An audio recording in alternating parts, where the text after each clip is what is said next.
One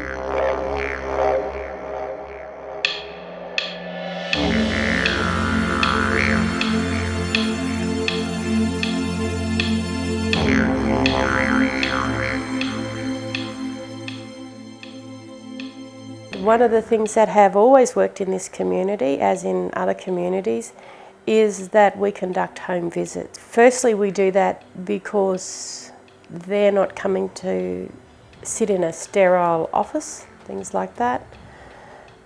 We're very unique in that we're different to other services, other hospitals, and our Indigenous Medical Centre, which is our employer, Carbal.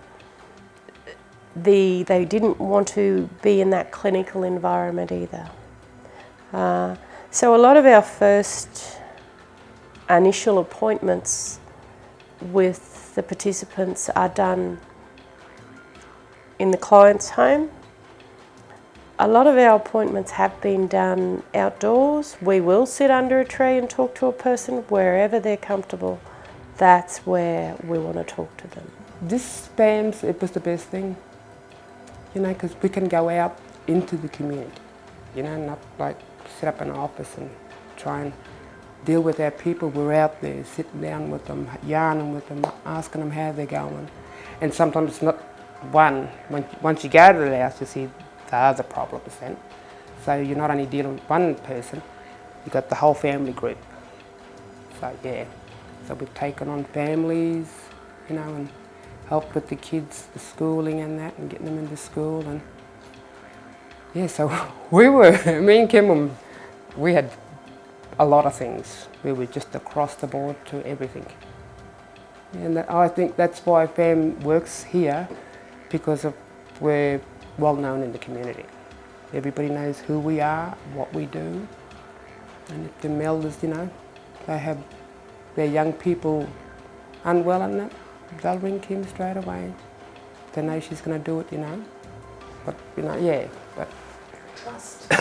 Trust. We've got a lot of trust. This PHaMs team has got a lot of trust in this community.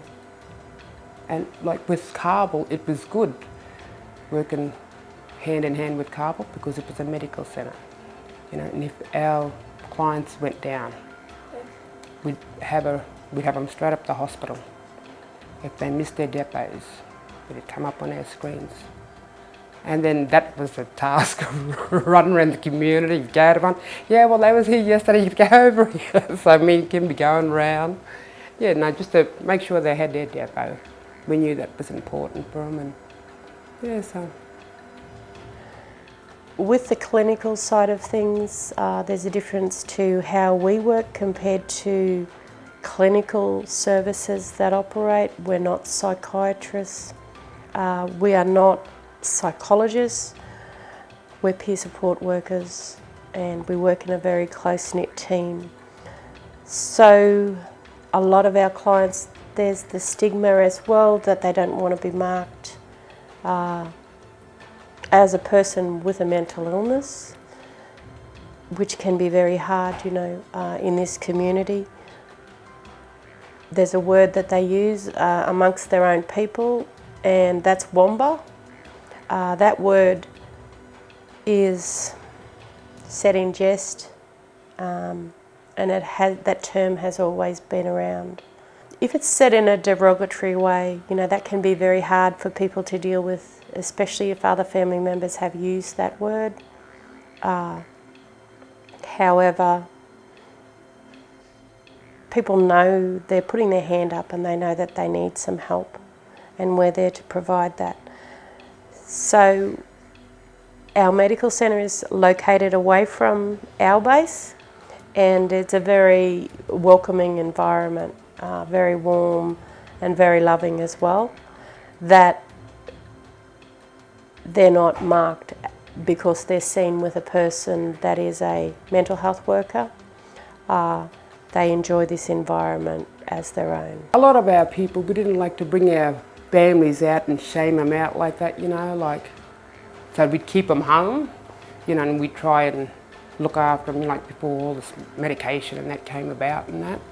Yeah, I remember back home in Share, because I grew up in a mission. I came from a mission, and then Picked up with my husband here in Toowoomba, and yeah, but seeing it in the missions, you know, and like when they were no good and that, like they were kept home. No one's seen it. So, you know, like the authorities back then in those days, yeah, so just being Murray, you know, it was a barrier, and then having that on top of it, yeah,